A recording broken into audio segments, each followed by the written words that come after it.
Since the 1970s, the film industry has been contending with the chin. Now, Gareth Miles and Simon Appleton examine each year in the career of Bruce Campbell. First you want to kill me, now you want to kiss me. Blow. Hello and welcome to A Year in the Career, the podcast where we discuss the career of Bruce Campbell 1 year at a time. I'm your host, Gareth, and I'm joined as ever by Simon. How are you, Simon? I'm good. Been looking forward to this one. Excellent, excellent. 92 was the year of Bruce. I think this is where he made his big cinematic impact and everyone took notice. We've got a lot to talk about in this show, and let's just get into it. Because last week we talked about 1991, which was Lunatics, A Love Story, and Mindwarp, which technically came out this year, so it's another 1992 property, but we shoved it back to last week. It was released in the UK in 1991. And this week we're going to be looking at 4 particular projects of varying quality, extremely varying quality. And we're going to start with one which is a tough one to actually define. Okay, all right. A few technical problems, but I think we're in business. I was hoping for a little better turnout, but that's okay, you know. Sometimes the intimate crowds are the best. Eddie Presley was released in the UK quite recently, come to think of it, in 2005. But in America, it was released in 1992.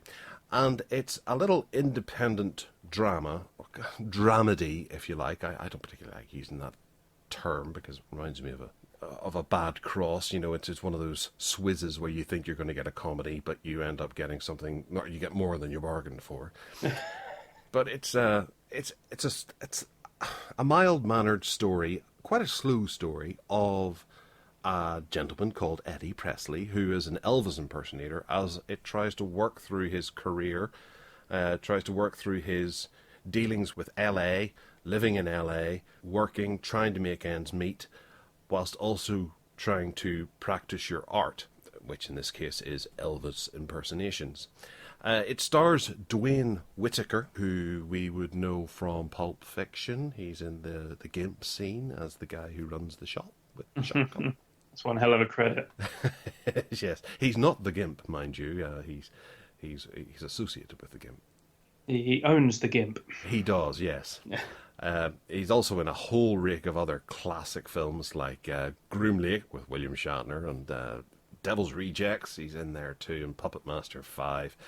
But I'd say that Pulp Fiction is probably the most well-known film that most people will have seen him in. But having a look through his filmography, he's quite well. He's done well over the years. But he wrote and starred in this film, which is based on his play, and I think it might translate a little better to the stage than it does to the film because it's quite a slow film to sit down and pick up. Now, it's directed by Jeff Burr, who I think directed Leatherface, the Texas Chainsaw Massacre 3. Yes, he did, yes. And a bunch of the Puppet Master sequels and things. So he was a bit of a notorious direct-to-video kind of schlock master at the time, which I'm not putting him down for that at all. That's my genre. I love that kind of stuff. So this is a rare kind of serious note in between each of those other credits. And he's packed it out with a phenomenal cast. He's managed to get... you look back at it, you've got Ian Ogilvy's in there, who was in The Return of the Saint. And you've got Clu... I'm going to try his name here. Clu Gulliger. We'll go with that. Clu Gulliger. Who absolutely steals the film. He's the best role here. But crucially, he's got in Bruce Campbell and Quentin Tarantino in a rather small cameo in the finished film. Now, I'll go into the reasons why we're actually fully talking about this, rather than just it being a footnote, is if you go onto eBay or something like that, or Amazon, you can find the 2-disc special edition of Eddie Presley, and on the second disc there is an extended director's cut that runs a whopping 124 minutes. No, yes, 124 minutes, which is far too long, because the film is quite long as it stands. I think it's It's an hour and 42 minutes, which is 104 minutes, 94 minutes, no, 104 minutes. And it bogs down in the middle as it tries to pick up the pace before the big showdown at the end, which is worth sitting around for. But Bruce and Quentin Tarantino share the screen as two asylum orderlies that carry Eddie Presley off after his nervous breakdown that's well documented throughout the film and appears in the trailer as well. It's quite a nice little moment seeing these two big names together. Reservoir Dogs was shooting at the same time as this film, and Tarantino took some time off, I believe, to come across and shoot the cameo, which is a bizarre thing, but I think Jeff Burr was just filling the film full of as many names as possible, and as a result you have this bizarre combination of big names, recognizable faces throughout the entire film playing tiny roles, and it makes the film instantly more enjoyable. And I can't begin to describe, as you sit down and work through it, going, oh look, there's Ted Raimi, oh look, there's Daniel Roebuck, and Lawrence Tierney turns up as well, who it's a bizarre film. It's hard to watch because it is so slow. It starts out very entertaining because Dwayne Whitaker is pretty excellent in the role of Eddie Presley, and his portrayal is honest and genuine and genuinely interesting. But then the film lulls in the middle as we have a build-up toward Eddie Presley having to do his one big gig that he's managed to get together. And I don't think it holds together there very well, and I found myself just, my mind wandering. And I'd started to tell the story of the 2-disc special edition, but I forgot. I lost my way, as per usual. I had the 2-disc special edition, but it currently resides in my co-host from Projector Room's house, Alan Gilday. He's got it because Joe Estefez is in here as well, and Alan was making a film with Joe Estefez, and he wanted to see everything that I had with Joe Estefez, and I gave him the DVD, and I can't get it back off him at the moment because of lockdown. So I wasn't able to sit down and watch the extended version of it. I had to watch the shorter version that's on Amazon Prime, which Bruce is only in for about 5 seconds. Maybe you might push that. No, it's 5 seconds. 10's too generous. And you can only see Quentin Tarantino in one particular shot. So it's somewhat unfair on the viewer who's going out to find this. If you want to watch it and see what he's done here, do go for the extended edition. Anyway, back to the film. It all builds up to the dramatic climax of Eddie Presley doing his gig to a very small handful of people who he bears his soul to, and it's almost very good. It doesn't feel like the emotional impact is in the writing, whilst the audience responds to what he's saying. I don't feel the audience watching the film responds to what he's saying because it's not that well written, which is a bit of a shame, but you get the idea of what's happening here, and it is quite a powerful film at its core, but I just don't think it's realised as well as it could have been. Don't get the payoff. Yeah. It's not bad. I would recommend anyone wanting to see Bruce to go out and get that second disc with the director's cut on it.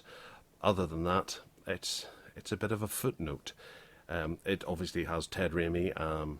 It's a nice one to find on his filmography. It wasn't known for many years. He wasn't credited with it until that 2-disc special edition came out, and I remember it coming out because people started talking about it, going, oh, he's in another film? And it's like, hang on a second, this is a film from a long time ago. Better than that is a horror comedy sequel that launched in May of 1992, called Waxwork 2, Lost in Time. Well, Douglas, this is it. The most exciting weekend of our lives. You know, if we can really prove that ghosts do exist, I'll die a happy man. See you inside. This is the sequel to the pretty big hit, it's a pretty sizable hit, Waxwork, in which Zach Galligan from Gremlins, and I think it's Deborah Foreman actually is in the original, but she didn't come back for the second because the aforementioned romance. Oh yes, that's right. We talked about that during Lunatics, didn't we? Yes, we did.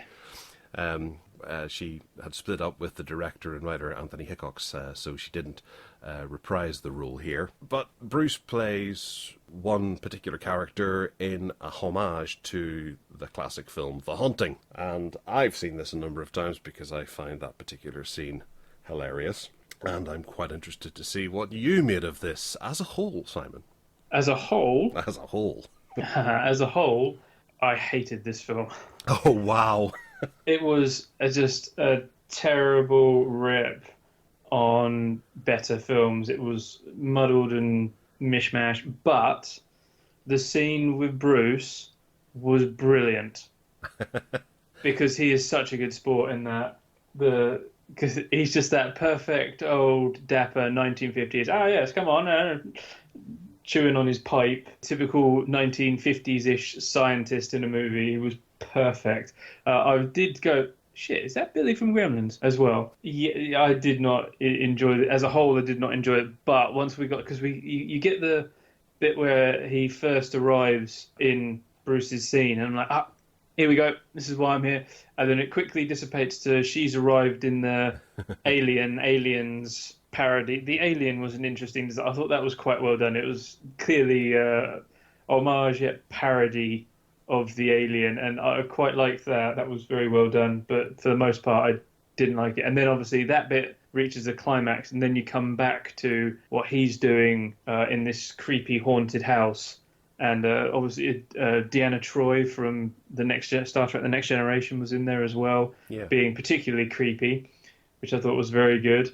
But yeah, no, I love Bruce and the fact that he's literally strung up on a piece of wood at one with his entire rib cage exposed and picking bits because he keeps dropping him, and I thought it was really good. I really liked the scene that Bruce was in, and Bruce was perfect. The other thing I noticed about this was we were saying about how Deborah Foreman was in Lunatics, and now we come to this film this year, and half the cast of Sundown, The Vampire in Retreat, are in this film. Even David Carradine makes an appearance. That's right, and Maxwell Caulfield too.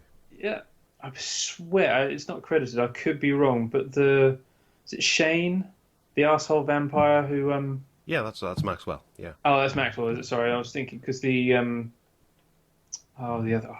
As I keep saying every week, I'm terrible with names. John Ireland, who played Jefferson. That's where right. He was in it too. He plays the king. Yeah. Yes, that's right. And I remember just watching this, going, "He's in Sundown. He's in Sundown. What's going on here? Is this like Sundown 2?" But yeah, so that was the other thing. Hand effects as well. The opening with the hand. Mm-hmm. The bit like where they're sitting in the cab driving like, oh, it's all over now. We can just go back to our life, and the hand is literally crawling up the window behind them. It's silly, sort of almost slapsticky comedy bit thrown in there, but that made me laugh. Yeah, I'd say that this is a difficult film to like. The first one, I haven't seen it in a long time, but I don't remember it being as full of comedy as this one was. This one has an awful lot of slapstick. Yes, because I haven't seen Waxwork, but I read up on what it was about and what happened in it, and everything I got felt more gore horror fest, whereas this felt gore / horror / comedy. It felt like a very different film. Mm-hmm. It's difficult to do because I do like the way most of the actors, especially Martin Kemp, play this dead straight. Yes. And that really helps the film. Mm-hmm. And I think to a certain extent Bruce plays it straight too, although his reactions to the salt and vinegar sequence is mildly comical, and yes, that's probably the funniest moment in the entire film. It's walking a very fine line between comedy and horror, and it does fall quite often into the wrong one at the wrong time. Yeah. And I'd find it quite a difficult film to actually want to sit down and watch.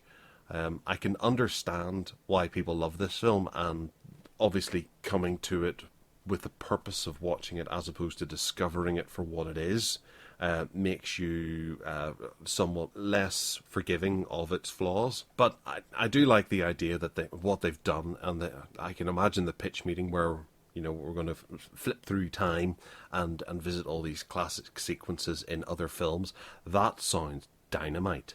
Mm. And had they been given a bigger budget, I think it probably would have pulled it off quite well. I do think it suffers from its limited budget, and as such, because the special effects and things like that are a bit ropey and tacky, they maybe decided to up the comedy to make this more like a lampoon than actually a serious flick, because I vaguely remember the first one being a little bit more serious than this one was. But that said, it does have a very classic scene from Mr. Campbell, and it's worth checking out for that scene alone. I think you can actually see that scene on YouTube, but I don't quite remember how the film ends, and it's one of those things that I watched this about 2 weeks ago, and I've lost the ending in my mind already.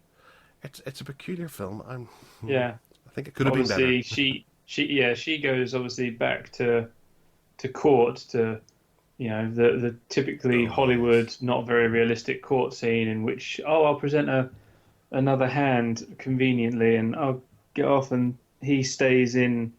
They spend this entire film not wanting to be in this mad adventure, and then at the end decide, what the hell, we'll go back to it. And she goes back, and there was a bit of a Back to the Future rip-off, I felt there, where the bloke shows up and, yeah, we've had this in our possession we're the oldest delivery company in the history of America. We've been holding on to this since my granddaddy remembers, and it's like, yeah, you're just trying to do the ending of Back to the Future Part 2 without doing the ending of Back to the Future Part 2. Yeah. It'll be interesting to see if this ever gets a remake. I've got a funny feeling that the first one is held with enough notoriety that they would go back and try and maybe tamper with it again. Well, the Waxwork series, I believe, has been mentioned in other films like Scream or something like that. I remember hearing people talking about it. So I think in at least America, it's probably a big enough name that they would probably try and resurrect it at some stage, whether it be for a TV series or direct-to-video sequels or something like that. But I'd love to see them actually do something with it, because there is a decent idea there, and spoofing all those other films is a really cool idea. It's just shame that it didn't quite come together. I think this might be one of the last films that Bruce made with Anthony Hickox. I don't remember anything else after this where it has his name attached. Maybe it was at this moment that Bruce's career sort of changed for the better. Or did it? Yes. Because the next film we have to talk about, that was released on the 10th of September in 1992, was a film that was originally called The Nutty Nut. And they changed it to The Nut House. So much better. Well, I can assure you, Mr. Henderson, that we represent goodness, wholesomeness, and nakedness. Gilbert, how did you get down here before I did? Mr. and Mrs. Henderson, it is so nice to see you again. We don't see enough of you. Well, we've certainly seen enough of you. I haven't. Yeah. This is I guess the best term would be comedy. It's a strong term, but yeah, I think that's the closest one. Yeah. That stars Tracy Lords, isn't it? Tracy Lords and Stephen Kearney, who I believe probably was cast because Bruce might have been busy, and if so, Bruce probably dodged a bullet there. Yes, very much. It's quite difficult to track down, and it's not that easy to get. I have it on DVD. It was written by Sam Raimi, Scott Spiegel, Bruce Campbell, and Ivan Raimi. They all decided to change their names to Alan Smithy Jr., Alan Smithy Sr., Peter Perkinson, and Rock Sandstorm. ROC being a possible tribute to a previous music video that Bruce made for the Royals, the something or others? I can't remember. I know in the episode I talked about how it could have something to do with that, but I can't remember what it is off the top of my head now because I hadn't written it down. The film is something of a tragedy. As a comedy, it doesn't work very well.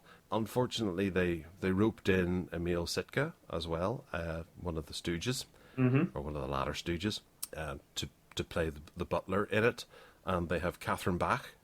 I've forgotten who she played in it, but she was from... She's the benefit reporter. That's right, yes. Daisy Duke from Dukes of Hazzard. And I think the only thing to recommend it is the fact that Amy Yazbek is in her underwear in a scene, and other than that, forget about it. Yeah. It's awful. It really is. So, what did you think about it? Start to finish. Go for it. It's just, from the start, it was just awful. Some people like slapstick. Some slapstick is good. Airplane, perfect example. Great slapstick. This was not at all. I mean, the split personality thing, it has, I suppose, potential for being funny, but again, it feels like you're poking the bear almost, because you're mocking something you probably shouldn't mock. And the whole, I mean, every personality, I appreciate that they wanted to give some visual cue to the fact that he's changed personality, but the costumes, people aren't going to see you wearing a cowboy outfit because you're now or gangster outfit because you're now the tough gangster. And obviously it peaks for me with the Terminator and the pie gun. I mean, you're not going to see that. You're just going to see some pillock walking through the middle of a food fight. Very true. Yes, I mean, I can't think of a performance at all in it that I liked. It was painful. I can certainly understand why all of the writers associated with this, said changed their names.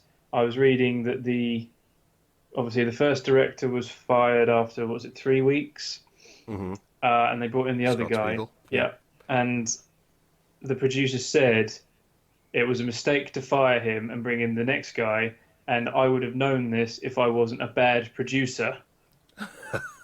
Wow.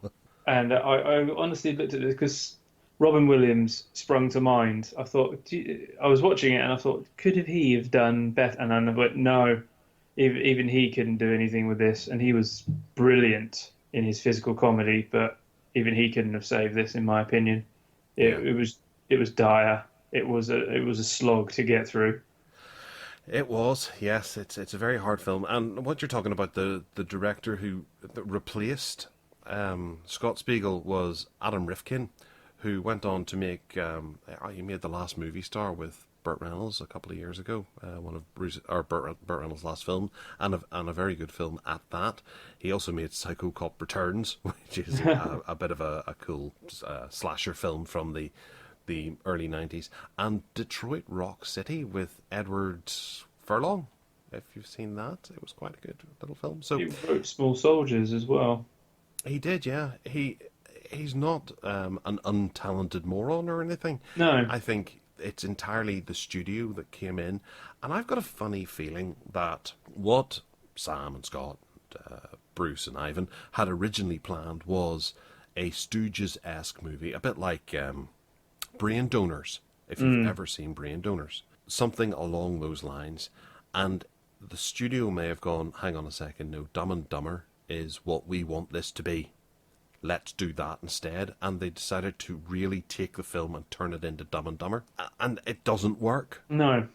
So it becomes an overdeveloped mess. It is painful to sit through almost at every moment, because it's just not funny at all, and it doesn't even enter into the realm of so bad it's good. No. Because it is painful to watch, and I feel sorry for everyone who was involved in this atrocity.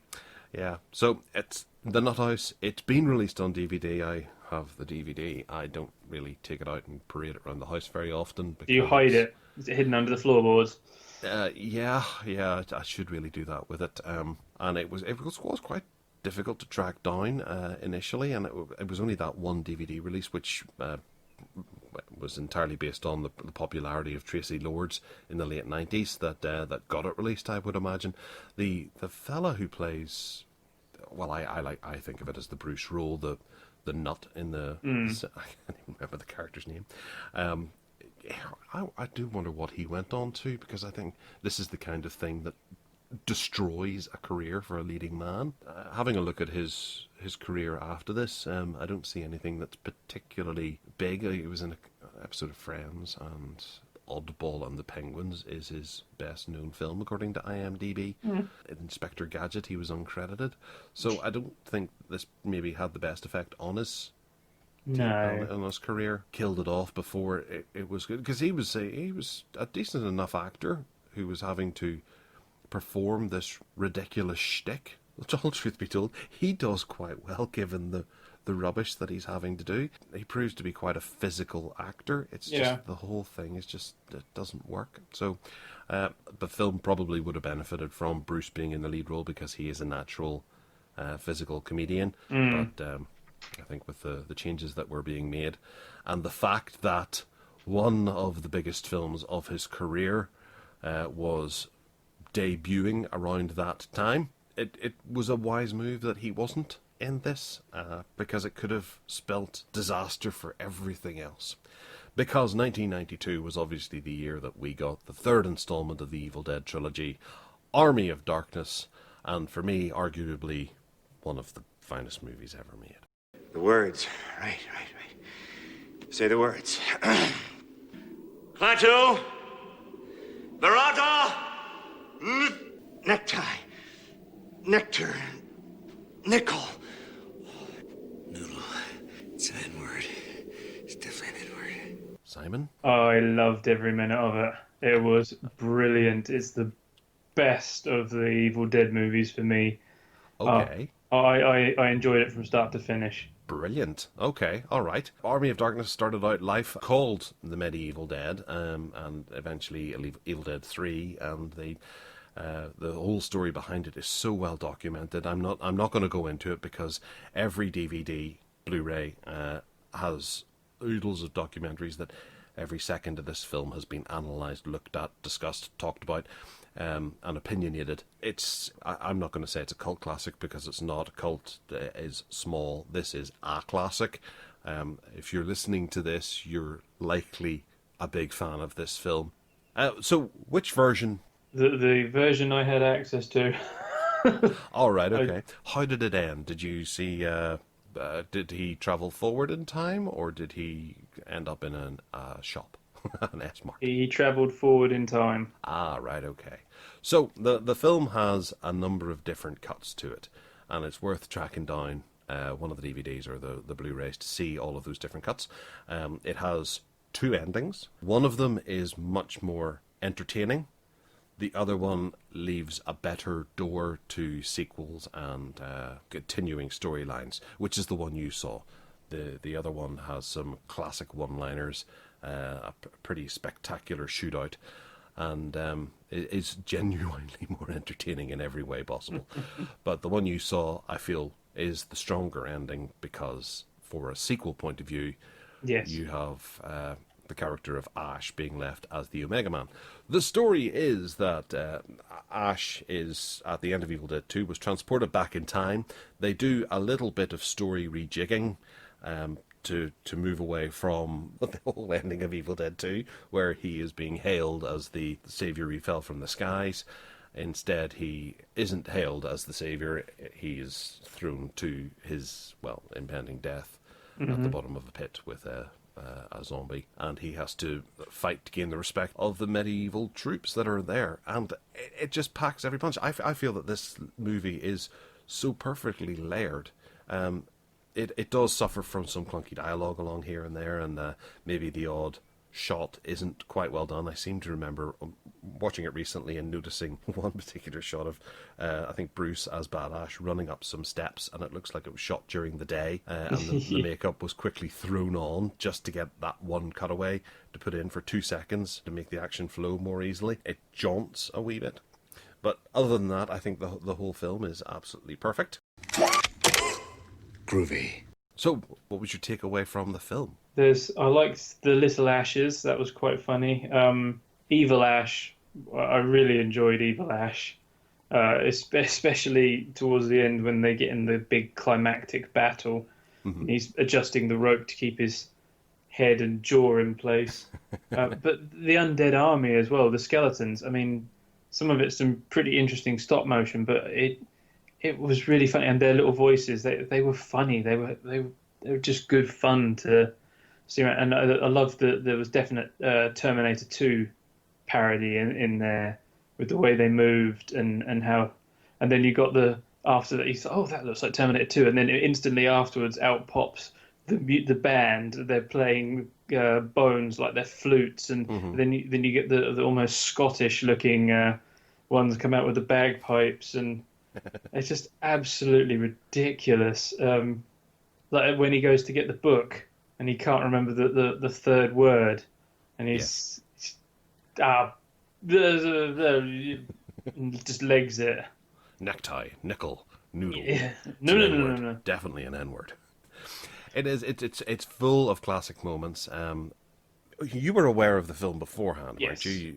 But you'd never sat down and watched it. What were your thoughts of it before, or did you have any at all, or was it just something you weren't interested in? I was curious. This was the one that I was curious about. Obviously, had no idea why he was all of a sudden in the Dark Ages. This was the one I was most aware of. I knew of all of them, but I didn't know. Obviously, the Evil Dead. I just Undead movie, got it. Same with Evil Dead 2. I didn't know, obviously, of the transition more towards from straight horror to horror comedy, obviously. But I knew, obviously, this one bloke with a chainsaw for a hand ends up in the Dark Ages somehow and has to fight to either get home or just to survive. Yeah, I think this was the one that I enjoyed the most, and it was a very satisfying watch. I enjoyed every minute of it. In fact, at one point, I was streaming it, and I don't know if someone else was watching, if something, or if the internet suddenly dropped it, but it stopped, and I was genuinely work! Don't stop there, because I think it was at the point where he was getting the book, and it was like, no, because I think he'd literally just gone, plateau, and then stopped, and I was like, pause, rewind, play, work, damn you, technology. Whenever you actually look at the film as a whole, there's so much of a labour of love in it. You're talking about all the little moments when the army is attacking, and all the skeletons seem to have they're offering wisecracks and things like that, and they're talking amongst themselves, and that breathes a lot of life into it. It's not just an army of skeletons. Yeah.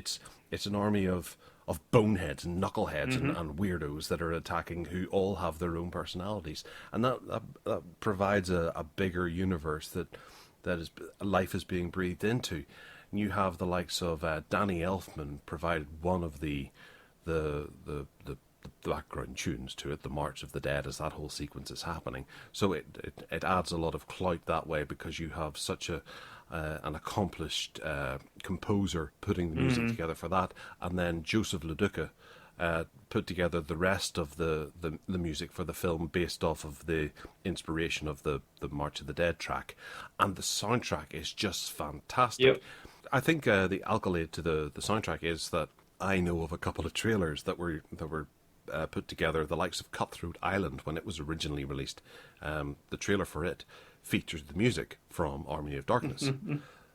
Obviously their score wasn't written at the time, and it wasn't a great film, but it was to be a big launch, and using the music from Army of Darkness in that trailer really made for big praise to Joseph LaDuca's ability. Each and everything that they've put in this is a labour of love. They've really pulled out all the stops. And harking back to what we were talking about with Waxwork 2 Lost in Time, this film walks that knife's edge between comedy and horror. Absolutely. And I don't think it falls either side at all. You know, Bruce is given the perfect role, and Bruce has that role down pat, and it continued to on into Ash versus the Evil Dead, playing that role perfectly, where he is just this... He's not your typical hero. He's not Indiana Jones or James Bond. He gets things wrong.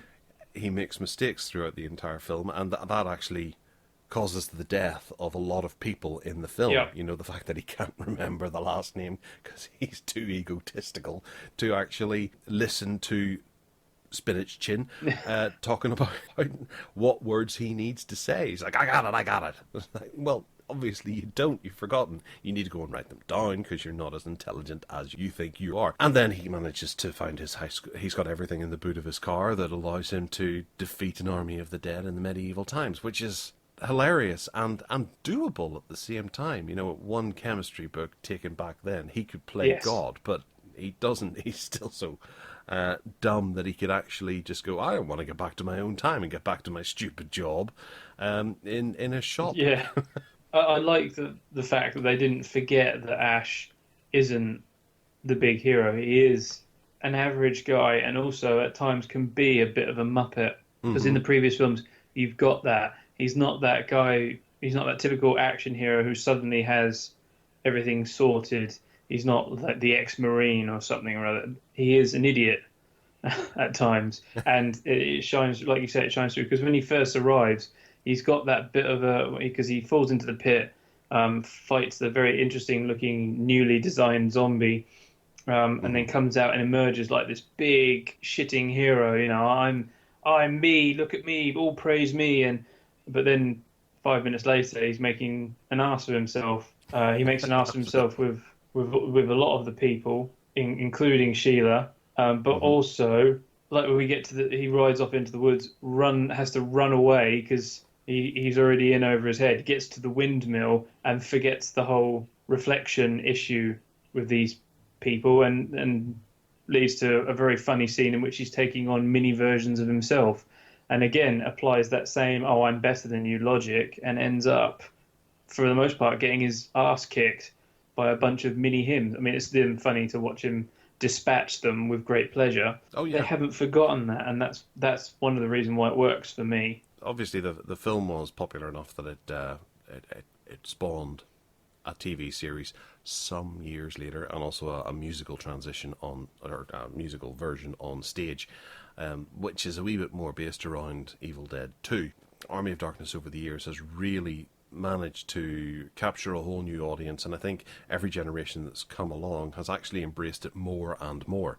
It hasn't become more forgotten about like some of the classics that we grew up with. You know, say Police Academy is a lot more forgotten about. Army of Darkness is a lot more beloved. It's not that it's had sequels that have kept it popular. It's not that the video games are always coming out on the latest systems or anything like that. It's down to the quality of the writing and the quality of what they've put out there. And it's just an instantly lovable film. And I don't know anyone that actually sits down and goes, I don't really like that film. I don't. I think everyone who does watch Army of Darkness comes away going, that was one hell of a fun time. And it is. I can imagine, even with people who don't like horror, who maybe don't enjoy the first two, you show them the third one, and I reckon a lot of people would enjoy it. Yeah, it's one of those difficult ones, a bit like From Russia with Love and Goldfinger, or Raiders of the Lost Ark and Last Crusade, where you can make an argument for it being the best of the series. I don't feel that it is. I still feel that Evil Dead 2 is just that wee bit better than it, but Army of Darkness has the gloss and the money behind it that makes it a lot more palatable. Yes. Especially for the masses.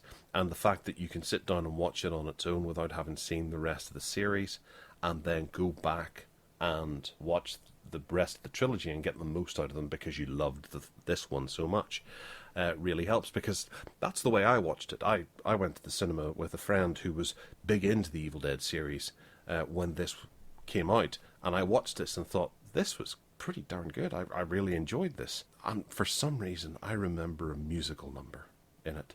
In its originals, I remember the skeleton singing a song, but I was quite young at the time. If this was 1992 that it was released in, I probably would have been about 15. So that's, what am I now?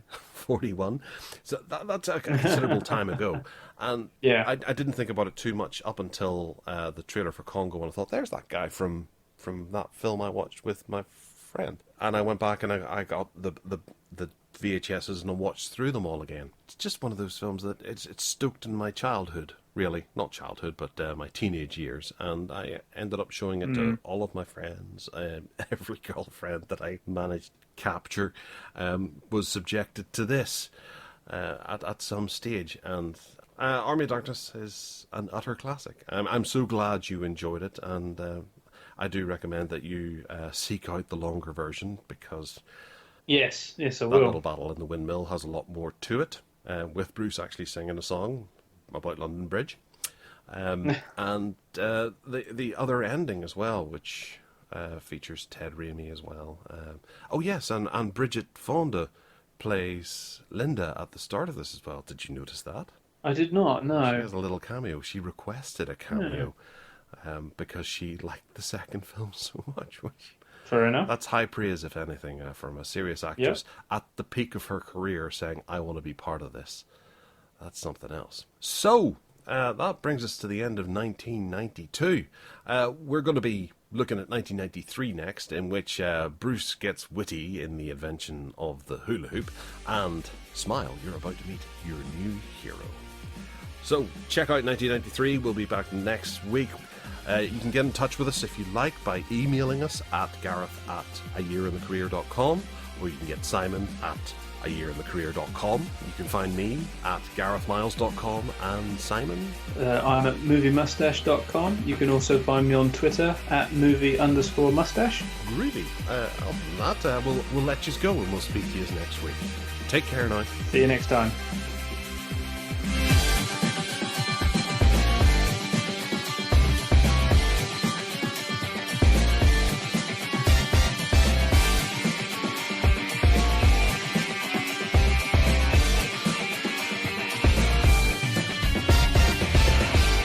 Dung-eating fool! Thou hast doomed us all! When thou misspoke the words, the army of the dead awoke. Now, whoa, right there, Spinach Chin.